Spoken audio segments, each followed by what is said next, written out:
my husband was 19 at the time. This is March 1940, and you were being called up at 20 to go into the militia, the forces. You were put anywhere, really. You know, you weren't asked where you wanted to go.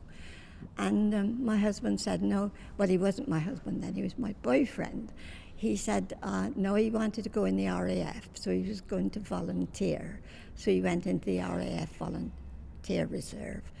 And I saw him off in Gloucester, so I thought, well, now I should be 20 my next birthday, and the girls were being called up, weren't they, as well? At 21, yes. I thought it was 20, no, but never 21. mind. And so I thought, well, I didn't want to work on the farm, because I'd lived on a farm, I knew what was entailed. So I thought, I'll go up to GAC. So I borrowed my father's car and I drove up there, and they said, start work on Monday. So that's how I come to go to GAC, yes. And so how did you get involved in this? Peggy wrote to me. I was living in London at Esher at the time, and I had a friend at the time. Weybridge was an aircraft factory not far from Esher. Well, my friend was a little bit older than me, so when she was 21, she was called up. Instead of being sent to Weybridge, she was sent up to Scotland to work. I thought, I'm not having that.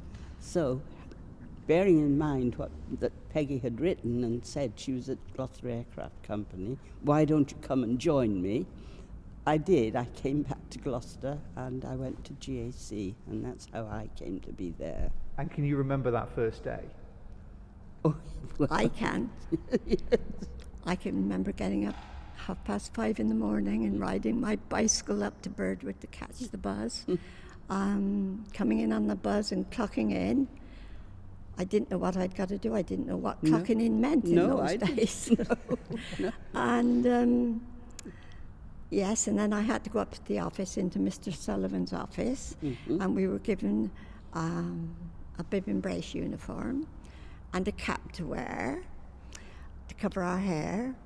And then I was taken down in the shop and introduced to Frank Abbott, who was going to teach me my job.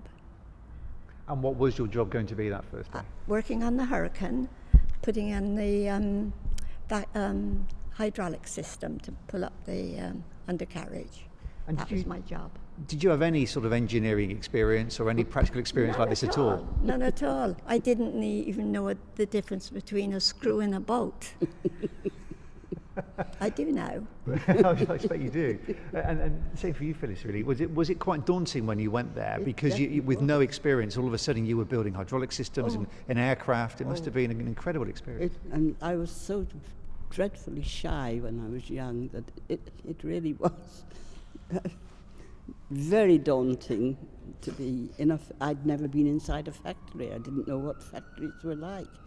I'd never seen a clocking in machine or anything. I didn't know the first thing about it. And describe what it was like in that factory then, and what you saw and maybe what you smelt. You see, it was, at the time, it was the longest single-span hangar building, actually, wasn't it, in Europe.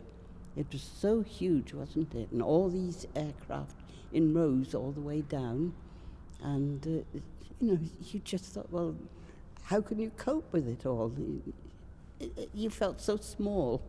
But you obviously soon became quite used to it and got into a routine. Yes. And because it was repetition work. That's how they got the maximum effort from us all.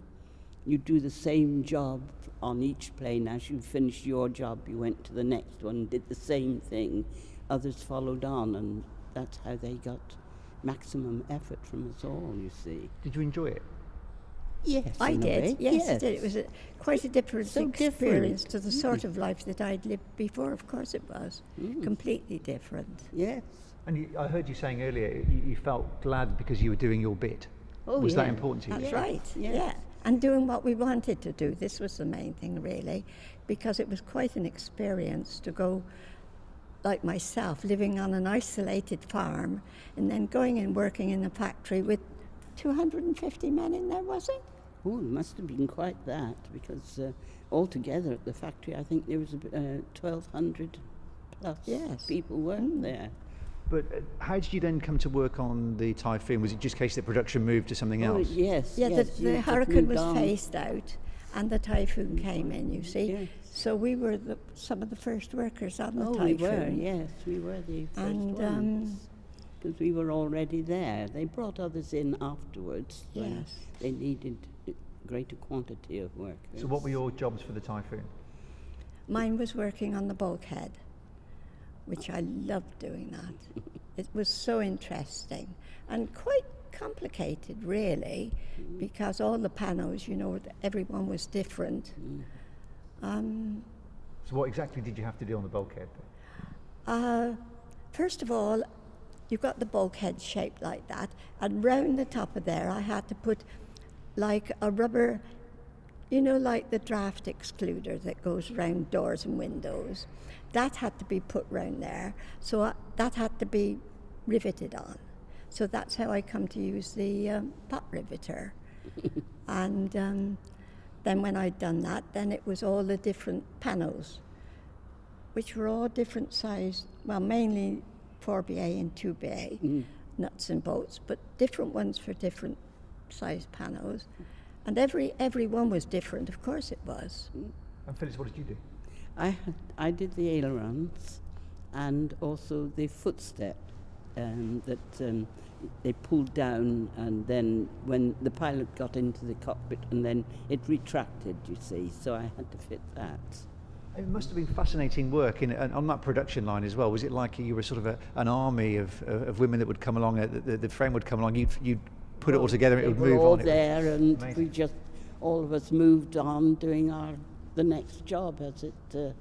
As we finished one, we moved on and did the same job on the next frame. What was the camaraderie like during Very the war? good. Oh, it was. Very it was good. wonderful. Yes, very good. Yes. I've got some very happy memories, and I can remember so many of them Yes. that were working there. I remember Yes. them, but I don't remember the names as well as you do. But the atmosphere generally was the fact that everybody was working for the right yes. cause and Well, That's right. it Yes, was that's a right. Case And of survival. Of course, it was in the worst time of the war. I was there Yes. when Dunkirk happened, you see. Yes. We had our backs against the wall then. Yes. That's it. We had to really pull our weight. You couldn't just not do the job. You had to get on with it. Was that drilled into you, the sense of importance, or was it just something that you all knew how important just it something was? that we knew. Well, I also knew it because my husband was an apprentice there, and as an apprentice, he could leave at the end of a working day, but because of the need for aircraft, he used to stay with the man he was working with until the job was finished. And he said often it was 2 or 3 in the morning before he went home. He'd have a few hours sleep and then back again next morning to start all over again because it was so urgent. And did you ever, I mean, this, I don't know whether you did or whether you got the chance, did you ever follow the work that the Typhoons were doing? Did you ever get any feedback from the sorties they were being sent on, or the It was success? all hush-hush in those Hush-hush. days. We didn't really You know only anything heard of- about losses and gains and this sort of thing, and air battles and so on. That's all you heard that came over the wireless, as it was in those Yes. days, not the radio, the wireless. And we were never home to listen to that anyway. No, not half the time, no. Really, I've learnt more about the war since the war than I did when I was working. When it was happening. Yeah, exactly. No, we didn't. Because There was we- no television in those days, you see. And we were home so little. You see, we were working most of the time. How hard was the work? It wasn't hard. No, It because it was just- your hands, really. Yes, wasn't it was just wasn't hands all the proper. time. And Yeah. it was repetition, you see. You just did it as quickly as you could get it done. And finally, how do you feel about this new project to try and put as much of the Typhoon as they can find back together again and replicate the work you were It's doing? wonderful. I think it's wonderful. Definitely, yes. Wonderful that they can do You all see, this. us now at our age, we're looking back. We're looking back all the time. And I live in the past these days, really, my school days. My family must be sick of me, mind. I'm always told, when I was a child, when I was young. Oh, I don't. Oh, I do. have I two do it a lot. Teenage grandsons. I can't see Jeff now. I don't know where he is, but he was. I'll bet he's saying, "Listen to her." But you, for what you were going to say, then it's important that people are looking forward and showing people what went on and the work. I can remember it all as if it was yesterday. I really can. I think If you people brought should know. Typhoon in now, I'll bet I could get and work on the bulkhead as if it was yesterday. Well, when they get to that point, Peggy, I'm You'll sure they'll bring bring me you in, in. yeah. Then we'll get you again with your river gun. It'd be I'm fantastic. very lucky. My memory is quite good, really. Yes. It's been a pleasure to meet you today. Thank Thanks you very for much, Thank you Steve. very much. And when I have a job to watch the television, I have to get right up to it, like I am to you now. And I should say, I met him. Phyllis, tell us about the hours that you work, because it was long hours. 7:30 to 7:15 at night, 4 nights a week. Friday night we left at 5:15, was it? Yes. 5:15. And then Saturday and Sunday it was 4:30. 4:30. Yes. So we had very little pleasure time. Friday nights we left early, so that was the night that I used to go with my my boyfriend then, to the cinema. And that was the extent of our pleasure. And then he wasn't always with me because not being in the services, he was part of the factory home guard, and if there was any sort of warning, he had to be at the factory. So sometimes he couldn't even come to the cinema with me. But that was part of working and living during the war. That was just normal life. Yes, that's what it was, you see. We were the same as everyone else. We were all in the same boat, and there was nothing we could do about it. And we worked out all holidays. Oh, yes. Christmas Day. Yes. Oh, I don't remember that. You know. Yes, I can remember Christmas Day because I say half an hour before clocking off, we used to do Yes, the I remember Lambeth that. walk up the main aisleway between the aircraft, you know. Christmas Day, yes. Yeah. That was your Christmas I'm treat. not supposed to tell you that, mine, but we did. It was 70 years ago. I'm sure they don't mind you telling me now.